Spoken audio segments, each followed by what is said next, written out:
কারণ ইসলামে তো মিথ্যে কথা বলাটা মহাপাপ, আর সেই পাপ কাজটা করে বেড়াচ্ছে। তো সেখানে এই যে এত গুলি, এত লাশ, সব নাকি গুম হয়ে গেল একেবারে আধা ঘন্টার মধ্যে, যেখানে সব চলে গেল। কোনো গোলাগুলি বা সেরকম কোনো ঘটনাই ঘটেনি। কারণ সেই সময় যখন তাদেরকে যে বলা হয়েছে, এবং হ্যাঁ, পুলিশ যখন পাশে দাঁড়িয়েছে,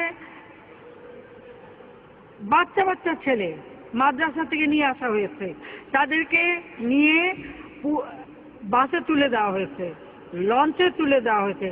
যারা লুকিয়েছিল তাদেরকে বের করে নিয়ে এসে তাদেরকে প্রত্যেকটা তাদের গন্তব্যস্থানে পৌঁছে দেয়। গায়ে লাল রং লাগিয়ে পড়ে আছে, যখন পুলিশ যে ডাক দিতে উঠে দৌড় মারছে, দেখা গেল লাশ দৌড় মারলো।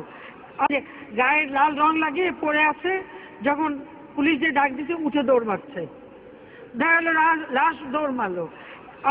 গায়ে লাল রং লাগিয়ে পড়ে আছে, যখন পুলিশ যে ডাক দিতে উঠে দৌড় মারছে, দেখা গেল লাশ দৌড় মারলো।